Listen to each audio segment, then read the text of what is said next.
Parallel current carrying conductor रहेगा, दोनों के बीच डिस्टेंस d रहेगा, इसके बीच जो फोर्स डेवलप होता है वो क्या होता है, देखो ये इधर खींचेगा ये इधर खींचेगा, मतलब ये क्या होता है फोर्स, अट्रैक्टिव। क्या होता है, तो देखो अगर मैं यहाँ पे अपने थंब को रखूंगा ऐसे ऊपर, मेरे फिंगर क्या रहेंगे, ऐसा रहेंगे, ये सर नो ऐसे फिंगर रहेंगे, तो मतलब मुझे बताओ यहाँ पे क्या होगा, मैग्नेटिक फील्ड डायरेक्शन क्या होता है, इनवर्ड होगा।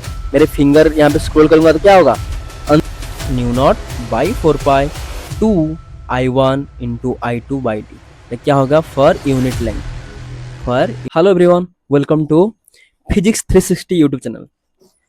तो बच्चों, आज के इस छोटे से वीडियो में हम बात करने जा रहे हैं वेरी वेरी इंपॉर्टेंट क्लास 12 के लिए बच्चों के लिए फिजिक्स का मैग्नेटिक इफेक्ट ऑफ करंट का बहुत ही इंपॉर्टेंट क्वेश्चन पूछने वाला जो कॉन्सेप्ट है। जब दो पैरेलल करंट कैरिंग कंडक्टर बीच में करंट फ्लो होती हो तब उसके बीच एक फोर्स डेवलप होती है। फॉर एग्जांपल देखो, यहाँ पे एक करंट कैरिंग वायर है और यहाँ पे भी एक करंट कैरिंग वायर है, दूसरे कलर के ले लेता हूँ। ओके, तो यहाँ पे भी एक करंट कैरिंग कंडक्टर है।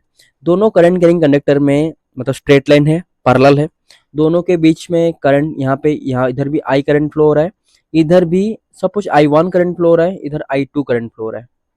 देखो डायरेक्शन क्या है, सेम है दोनों का, मतलब दोनों जब पैरेलल रहेंगे, दोनों इनके बीच में डिस्टेंस सपोज d है, तो उनके बीच क्या फोर्स लगता है इसको अपन को कैलकुलेशन करना है।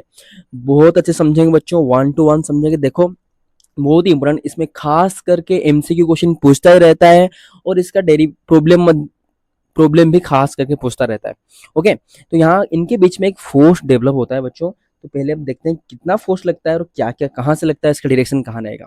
तो पहले बच्चों देखो, सपोज इसका नाम दे दिया मैंने एक्स और इसका नाम दे दिया वाई, या 1 2 आप दे सकते हैं, कोई भी हो, समझने के लिए बस देना है 1 और 2। तो बच्चों हम सबने पढ़ा होगा, जब कोई भी करंट कैरिंग कंडक्टर के बीच में करंट फ्लो होती है तब वहां के चारों तरफ क्या होती है बच्चों, मैग्नेटिक फील्ड जनरेट होती है कि नहीं, इसे सर्कुलर, ये सर नो, हाँ कि ना। हमने पढ़ा है इस बायो-सावर्ट्स लॉ में, कोई भी करंट कैरिंग कंडक्टर हो इसके चारों तरफ क्या होते हैं, मैग्नेटिक फील्ड जनरेट होती है। और किस तरह रहता है, जो आपको हमने पढ़ा है राइट हैंड थंब रूल, हमने पढ़ा होगा इसके डायरेक्शन के लिए, राइट हैंड थंब रूल सबने पढ़ा होगा, राइट हैंड थंब रूल। यहाँ पे देखो, जिस तरह करंट जाता होगा उसी दिशा में अपने को क्या रखना है, अपने हाथ का थंब रखना है, फिर उसके बाद जो फिंगर है उसको स्क्रॉल करना है। Okay, this is the right hand thumb rule. उसी तरह अपन अब यूज करेंगे। पहले देखो एक्स के ऊपर यहाँ पे करंट I1 करंट फ्लो हो रहा है, तो देखो अगर मैं यहाँ पे अपने थंब को रखूंगा ऐसे ऊपर, मेरे फिंगर क्या रहेंगे, ऐसा रहेंगे, ये सर नो ऐसे फिंगर रहेंगे। तो मतलब मुझे बताओ यहाँ पे क्या होगा, मैग्नेटिक फील्ड डायरेक्शन क्या होता है, इनवर्ड होगा। मेरे फिंगर यहाँ पे स्क्रॉल करूंगा तो क्या होगा, अंदर जाएगा, अंदर की ओर, मतलब यहाँ पे मैग्नेटिक फील्ड मेरे को अंदर जाएगा, that is the cross sign दिखा जाता है जब मैग्नेटिक फील्ड इनवर्ड होता है। आई थिंक सबको ये समझ आ रहा होगा, क्लियर होगा, सबको क्लियर हो रहा है कैसे। ये आपने पढ़ा है राइट हैंड थंब रूल के बारे में। ओके, सिमिलरली मतलब ये मेरा कहने का मतलब है, अगर यहाँ पे करंट I1 फ्लो हो रहा है तो यहाँ पे हमने को जो मैग्नेटिक फील्ड मिलेगा वो क्या मिलेगा, क्रॉस साइन मिलेगा। क्यों क्रॉस, मतलब इनवर्ड। इस पॉइंट पर अगर मैं मेजर करूं, इस वायर की वजह से यहाँ पे मैग्नेटिक फील्ड क्रॉस मिलेगा। सिमिलरली इस करंट की वजह से, वाई के करंट की वजह से, देखो यहाँ पे अगर थंब रखूंगा मैं, क्या होगा, फिंगर इधर जाएगा और घूमते घूमते इधर क्या आएगा, आउटवर्ड आएगा, घूमते सर्कुलर आएगा, मतलब मैग्नेटिक फील्ड इधर से जाएगा ऐसा, इनवर्ड जाएगा, इधर क्या होगा, आउटवर्ड। इस करंट के वायर की वजह से इस तरफ क्या मिलेगा मेरे को, इस साइड मेरे को क्या मिलेगा, मैग्नेटिक फील्ड आउटवर्ड। सबको क्लियर होता होगा। ये सब थोड़ा थ्री के है, थोड़ा समझने के लिए कोशिश करना बच्चों। तो यहाँ पे मैं बोल सकता हूँ, इस पॉइंट में अगर इस वायर की वजह से हमने को मैग्नेटिक फील्ड निकालना है तो यहाँ पे मेरा मैग्नेटिक फील्ड डॉट मिला, डॉट मतलब आउटवर्ड, क्या मिलेगा, आउटवर्ड। इधर मिलेगा इनवर्ड, इधर मिलेगा आउटवर्ड। इस करंट की वजह से इधर मिलेगा, सपोज B1 नाम दे दिया, इस करंट की वजह से इधर मैग्नेटिक फील्ड B2 नाम दे दिया। आई होप सबको इतना तो क्लियर हुआ होगा कैसा मैग्नेटिक प्रोड्यूस हो रहा है और इसका डायरेक्शन क्या है।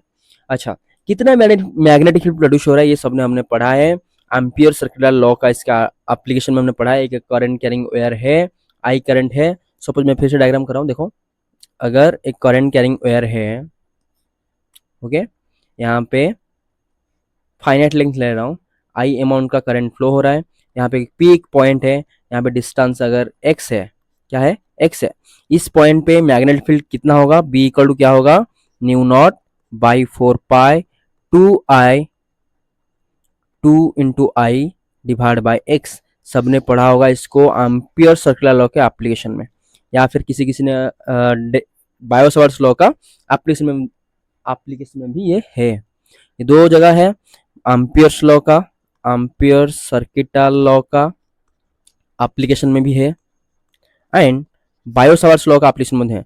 लेकिन अभी का जो सिलेबस है यहाँ पे बायो-सावर्ट्स लॉ से ही हटा दिया गया है। ये सिर्फ तुम्हारा एम्पियर सर्कुलर के लॉ थ्रू के एप्लीकेशन में इसका डेरिवेशन है, तुमको मिलेगा।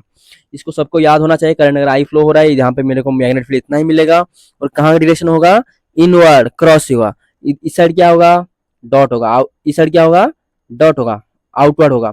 सबको समझ आना चाहिए। ऐसे मैग्नेटिक फील्ड से निकलेगा, ऐसे गोल गोल घूमेगा, इधर इनवर्ड जाएगा, इधर क्या होगा, आउटवर्ड, अगर करंट ऊपर जा रहा है। ओके, तो हमको बताओ यहाँ पे जो मैग्नेटिक फील्ड जनरेट हुआ है इसकी वजह से, इस वायर के वजह से, इस एक्स की वजह से यहाँ पे जो मैग्नेटिक फील्ड जनरेट हुआ है इसका नाम दिया है B1। B1 का वैल्यू कितना होगा, न्यू नॉट बाई 4 पाई, इस बीच का डिस्टेंस कितना है D, यहाँ पे कितना करंट फ्लो है I1, तो 2I1 बाई D। इतना सबको क्लियर होना है, होना ही चाहिए। क्लियर होगा सबको, आई होप बेटा सबको क्लियर होगा। वेरी सिंपल है, ये सर नो, हाँ कि ना। तो अपन लिख सकते हैं,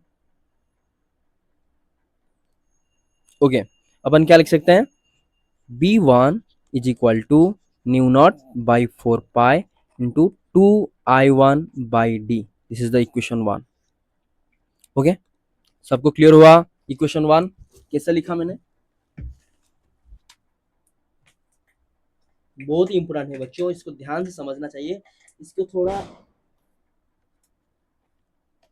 बहुत ही इंपॉर्टेंट है, इसको थोड़ा अच्छे से समझना है, तभी जाके कर पाएंगे। अच्छा, अब जाएंगे नेक्स्ट की तरफ। देखो, फिलहाल इस वायर की वजह से इधर भी मैग्नेटिक फील्ड जनरेट होगा, ऐसा ऐसे गोल गोल घूमता होगा, इधर इनवर्ड, इधर क्या होगा, आउटवर्ड। तो फिर इस पॉइंट में क्या होगा, आउटवर्ड, मतलब डॉट मैंने साइन दिया था, क्या दिया था, डॉट। इसका मतलब यहाँ पे जो मैग्नेटिक फील्ड प्रोड्यूस होगा इसका नाम क्या होगा, B2 दिया था।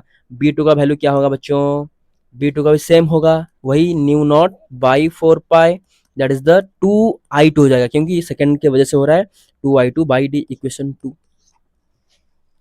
क्लियर, B1 का वैल्यू मिल गया, B2 का वैल्यू मिल गया। तो बच्चों अब अभी अपने को कैलकुलेशन करना है, फोर्स कितना लगता है दोनों के बीच में, फोर्स कितना लगता है। हमको पता है, हमने सबने पढ़ा होगा कि फोर्स इक्वल टू क्या होता है, अगर मैग्नेटिक फील्ड के अंदर कोई करंट कैरिंग कंडक्टर जाता है तो उसके बीच में कोई फोर्स लगता है उसको। कोई भी एक वायर में अगर करंट फ्लो हो रहा है, उसको अपन मैग्नेटिक फील्ड में एंट्री कर रहे हैं, उसके ऊपर एक फोर्स लगता है। इस मैग्नेटिक फोर्स का वैल्यू क्या होता है, F M is equal to क्या होता है, सबने पढ़ा होगा, BIL साइन थीटा, सबने पढ़ा होगा। ये थीटा क्या होता है, आई और मैग्नेटिक फील्ड का क्या होता है, आई और बी के बीच में जो एंगल होता है। तो बताओ यहाँ पे बच्चों, तो यहाँ पे एक बहुत इंटरेस्टिंग सवाल आती है कि सपोज मैंने I1 की वजह से यहाँ पे B1 मैग्नेटिक फील्ड मिला, इसका डायरेक्शन क्या होता है, क्रॉस, मतलब इनवर्ड। मतलब सोचो ये इनवर्ड मैग्नेटिक फील्ड जा रहा है और करंट इधर जा रहा है, ऊपर जा रहा है, तो आई करंट का और बी के बीच में एंगल कितना होगा। सभी थोड़ा सोचो भल से, या अच्छे से सोचो। अगर ये बी अंदर की ओर जा रहा है, अंदर मतलब समझ रहे हो, अंदर जा रहा है, सोचो, और ये आई इधर जा रहा है, ये अंदर जा रहा है, ये देखो 3 डायमेंशन का डायग्राम कराओ, तो इसके बीच में एंगल क्या होगा, 90 डिग्री। जरा सोचने के लिए सोचो, अंदर एक जा रहा है और एक ऊपर जा रहा है, तो इसके बीच में एंगल क्या होगा, 90 डिग्री।